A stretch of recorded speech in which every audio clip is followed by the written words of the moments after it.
Look up in the sky, it's a bird. Oh, it's a plane. No, I'm just kidding. It's the Superman portfolio. West Coast Avengers. West Coast Avengers. There's only one mantra that you all need to know. That's that one over there. See Todd, bye Todd. Thanks for joining on another episode of the West Coast Avengers. I'm your host, Dave, and we are in Kayfabe Tribute Week, where I am paying tribute to my favorite podcast ever, Cartoonist Kayfabe, by dropping a video every day this week. So, thank you for being here. Today we're going to be looking at this cool Superman 400th issue portfolio that was put out in 1984. And this is a pretty unique thing. Like I said in the thumbnail, probably the best Superman art you'll ever see put together. Before we do, just like, subscribe, and comment down below what's your favorite print. How about that? Let me know what your favorite was. You know my favorite after watching this. And I have a podcast called Direct Edition. It's an extension of this program by way of It's Me, but I talk about a lot of day-to-day things in life, and mental health issues, and comics, as well as music and movies and whatever else that's on my mind. It has its own YouTube channel. You can find all the links down below. It's on every major streaming platform. And moving forward, it's going to be my outlet to interview people that don't have to do with comics, but that I want to talk to. And without further ado, we will take a look at this Man of Steel portfolio right now. All right, everybody, let's take a look at probably the coolest display of Superman art ever put out by DC Comics. This is the Superman 400th issue portfolio. So this coincides with Superman 400, which is a double-sized issue. Same cover as this one. And it was put together with all these great artists. It's all black and white. And for somebody that's not a Superman fan, he is the most iconic superhero of all time. You don't really get to see too many artists doing amazing art of the Man of Steel. So this comes out in 1984. So this is 40 years old this year.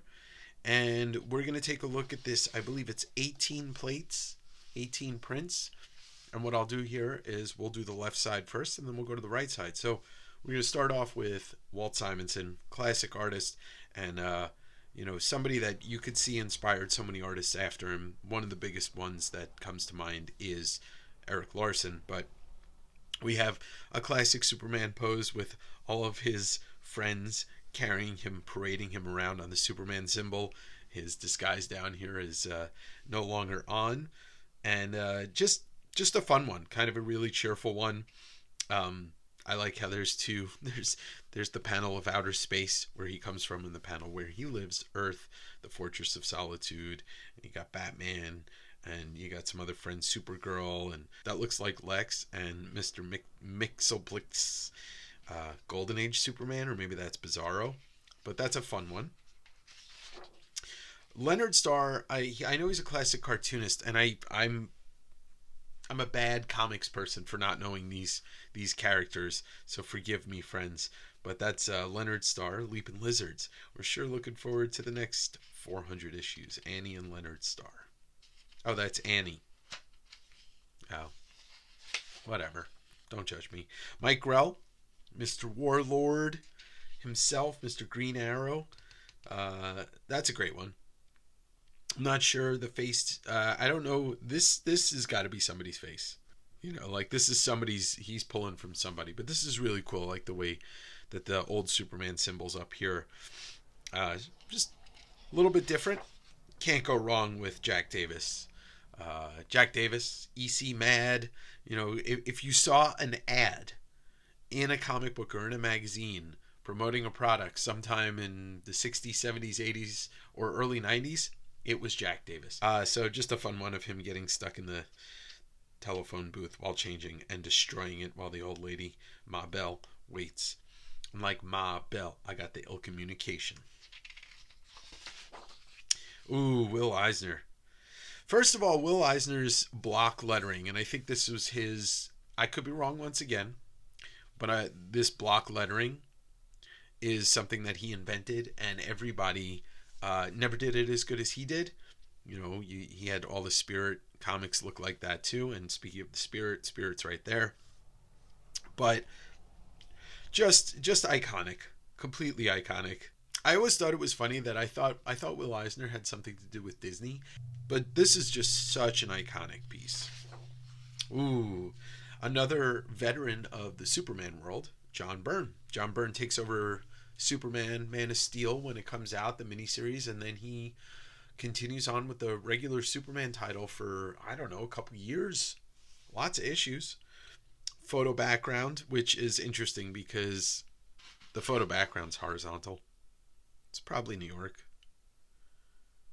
With that grid especially, it's definitely New York. Happy birthday, big guy, John Byrne. Ooh. You cannot beat this one. Although we will, but you can't beat this one. Brian Bolland doing a mean Superman. His lighting source here, and it distorts the glasses up here. Because I wear glasses, so sometimes if there's a light hitting from below me, it kind of does that weird distortion up there. The building lights showing that it's 400. It's just a mean Superman, and the lines cross-hatching.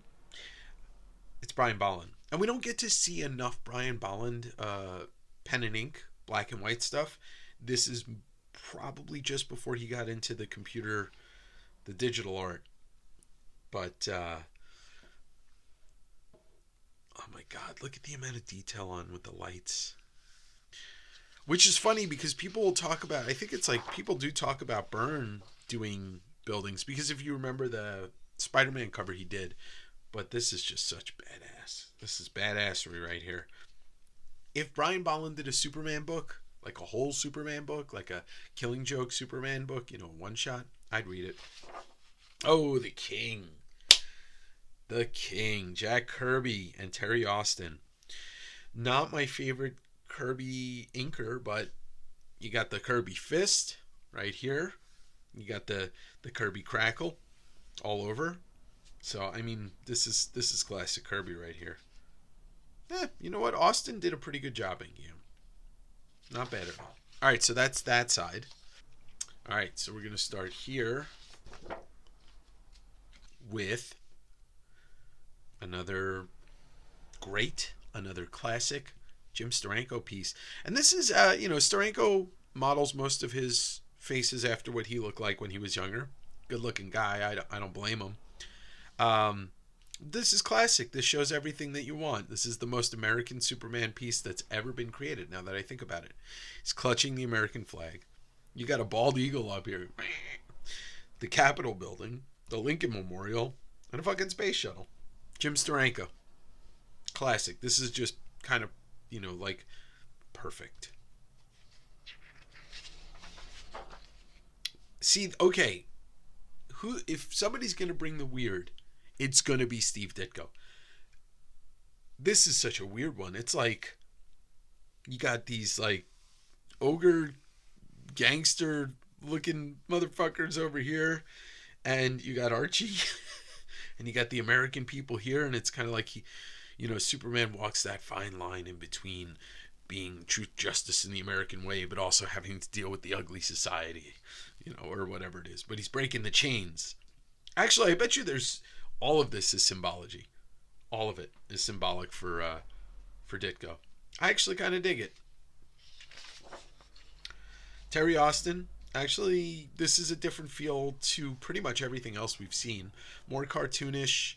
Kind of's got the, Atlas, got the whole world on his shoulders here. And you got Lois, Brainiac, Lex, Mickelplixix, and I don't know who that is. Not even going to try. Bill, I'm sorry. And then the nuclear missiles. I actually kind of dig this. I dig what it's saying. All right, we've got Jerry Robinson. It's kind of busy. It's got that cartoonish vibe on the bottom because it's a Superman statue. You got Batman and Robin says, "Holy Cobra, Batman, I think the Joker and Penguin are up to some nefarious trick."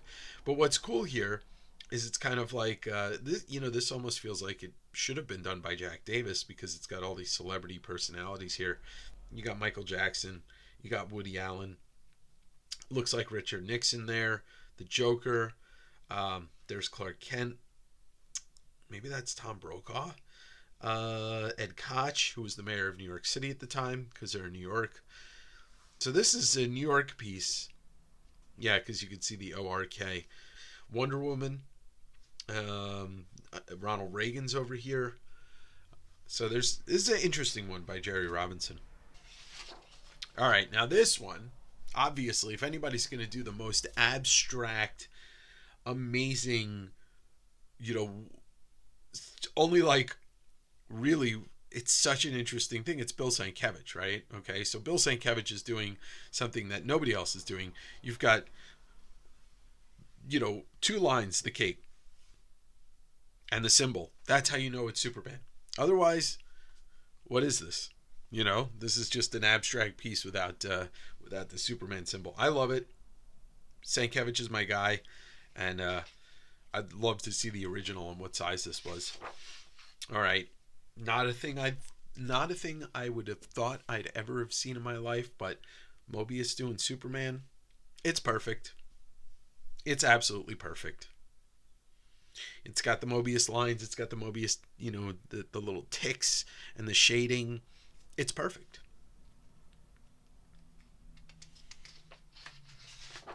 And then this one, now I know he's not everybody's favorite, but god damn it.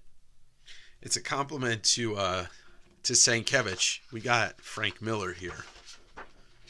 These two kind of like the yin and the yang of there's not a ton of detail in it, but it works.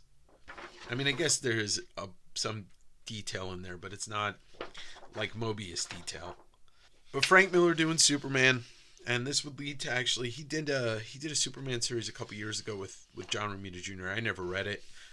Maybe I'll take a look at it one day, but I kind of love it. So the last one, as much as I've touted how much I've loved all of them before this, the last one you're going to see, which is the last one in the portfolio, is my favorite because it's Bernie Wrightson. And as mean as the Bolland Superman print was, this is the toughest, roughest Superman I've ever seen.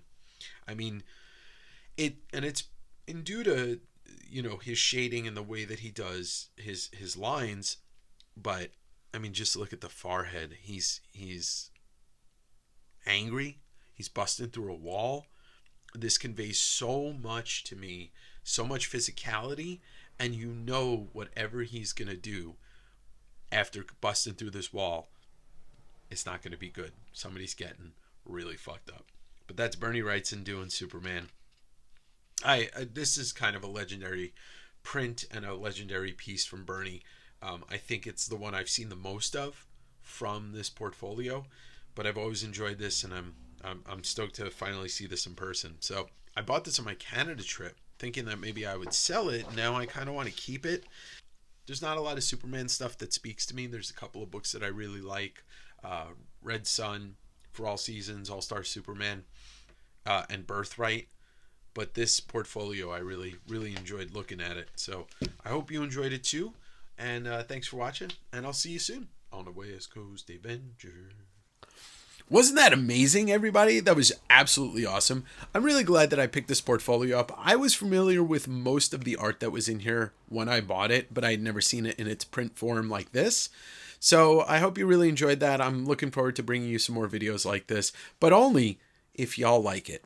So hit that like button, subscribe if you're not, drop a comment down below, and take us away, Clark. Do do do do do do do do.